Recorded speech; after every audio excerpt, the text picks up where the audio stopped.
Les petites fées et le Père Noël. L'histoire que je vais vous raconter n'est pas ordinaire, bien au contraire. D'ailleurs, si vous ne croyez pas en la magie des fées, il est bien possible qu'à la fin de ce récit, vos croyances se mettent à changer du jour au lendemain. Une lueur dans le ciel, et vous penserez immédiatement aux fées. Un tintement de clochettes dans un jardin en été, les fées bien sûr, car, je vous l'assure, elles existent bel et bien, et leurs histoires sont des plus fantastiques que l'on puisse écouter avant d'aller se coucher. Cette fois, le récit se passe à la veille de Noël, dans un des nombreux quartiers coquettement décorés de la charmante ville de Londres au Royaume-Uni. Cette adorable petite maison, éclairée et scintillante dans la nuit, est celle de la famille Areola. Voyez comme leur sapin illumine la rue à travers la fenêtre du salon. Si belle aux allures de maison de poupée, elle semble ne pas exister tant son apparence est féerique. Et pour cause, il se trouve que 3 petites fées vivent à l'intérieur, Aileen Grace, Emma Lise et Eva May. Leur maman Marion est la reine des fées. Elle a le don de divination, ce qui veut dire qu'elle a le pouvoir de lire au travers des personnes qu'elle croise sur son chemin, mais aussi qu'elle voit leur avenir. Elle a reçu ce pouvoir de sa maman Lola Maria, qui elle-même l'avait reçu de la sienne. C'est un don qui se passe donc de génération en génération. Et les 3 petites fées sont justement les suivantes. À leur naissance, Marion, la reine des fées, décida de leur offrir un don similaire au sien, qui ne serait autre que celui de la beauté. Pour cela, elle offrit à chacune d'entre elles une longue chevelure flottante et lumineuse. La reine des fées aimait partager des afternoon teas avec ses 3 petites filles adorées, en leur racontant des histoires et en leur transmettant des formules magiques secrètes. Aileen Grace, la plus âgée des 3 fées, reçut le jour de sa naissance le don de tendresse et de bonté. Son pouvoir est de rendre les gens heureux et de semer la joie en douceur partout où elle passe. D'ailleurs, tous ceux qui la croisent sur son chemin ont l'assurance de devenir heureux car son sourire est doux et rassurant. Emma Lise, pour sa part, est la 2e des petites fées. Le don qu'elle reçut le jour de sa naissance est celui de guérison. Il faut dire qu'Emma Lise est très douée pour réparer les cœurs blessés.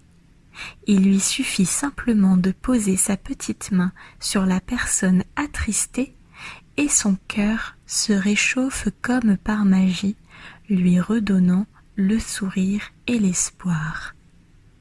La dernière des 3 petites fées, Eva May, n'est encore qu'un petit bébé, mais son pouvoir est plus grand que tous ceux que l'on a pu voir auparavant.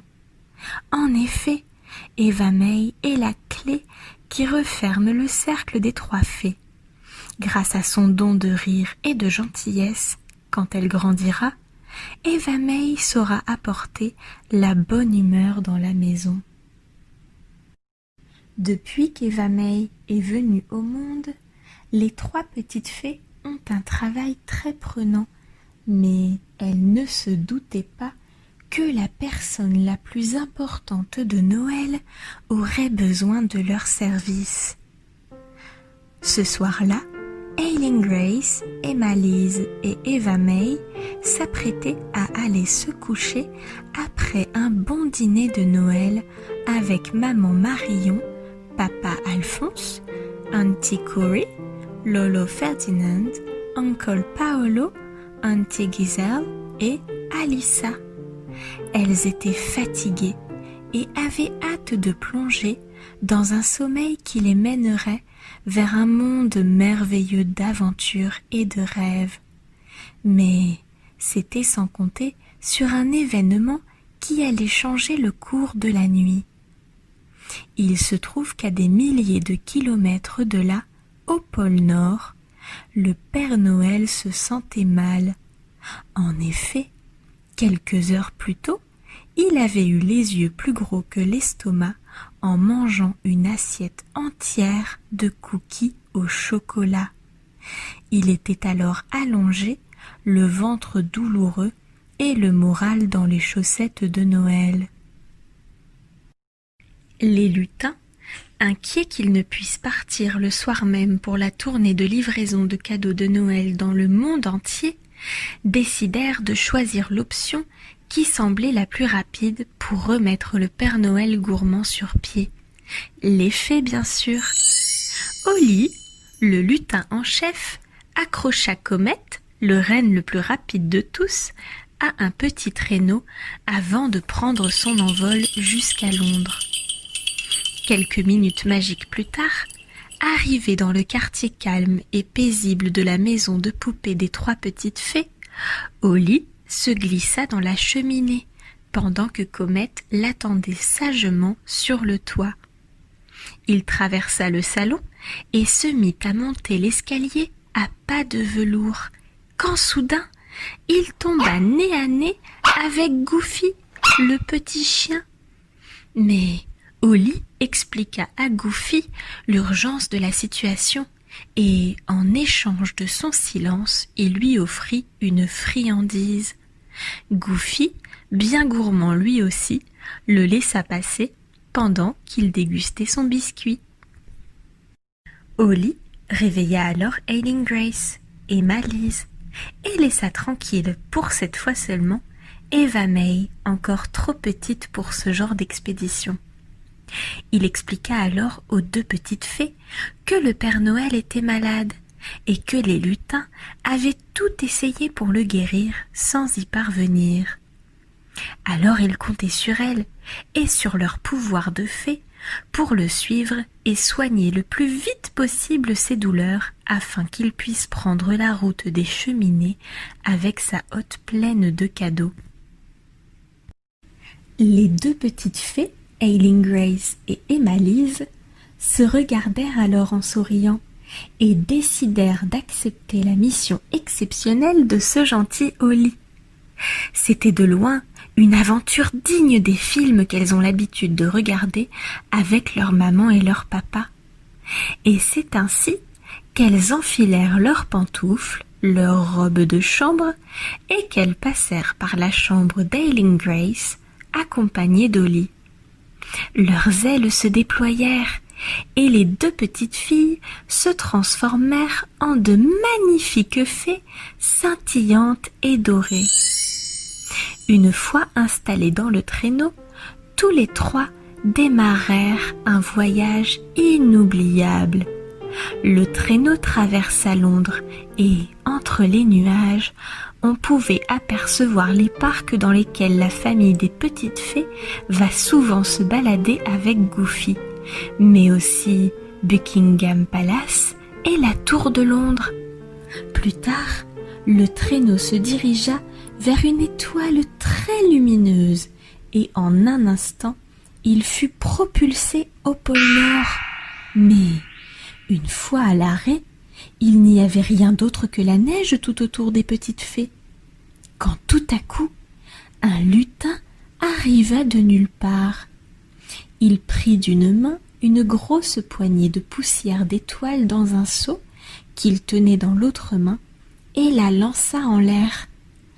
Quand la poussière dorée retomba, le village du Père Noël apparut comme par magie.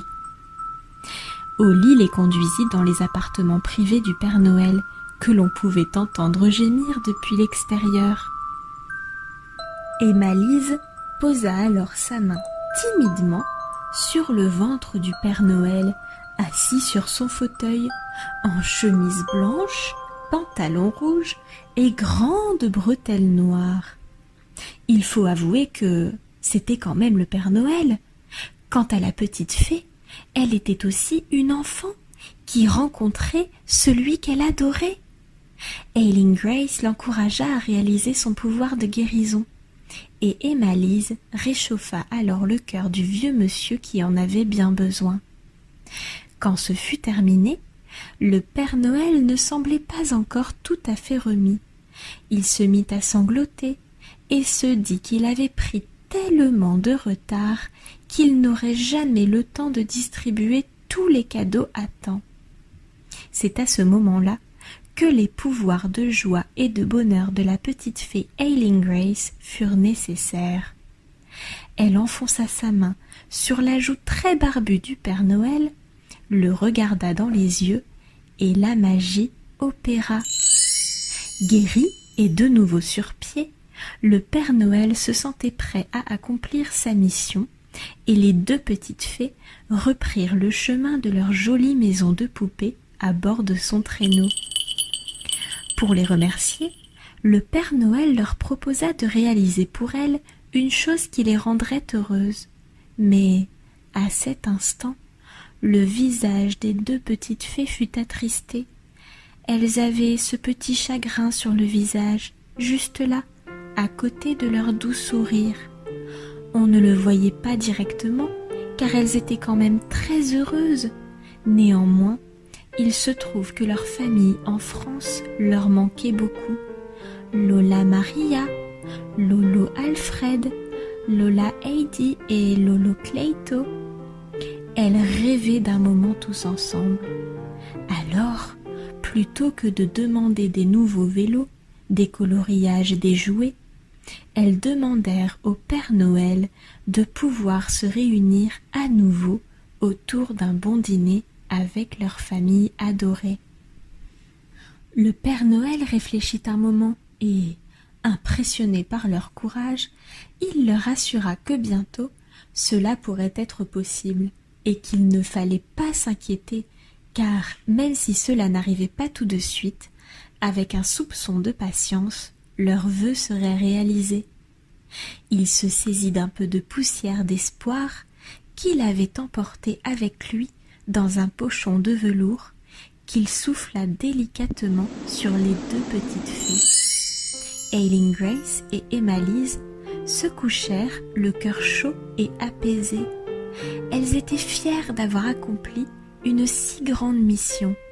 Grâce à elles, des millions d'enfants dans le monde auraient leurs cadeaux, et c'était ça, finalement, leur plus belle récompense.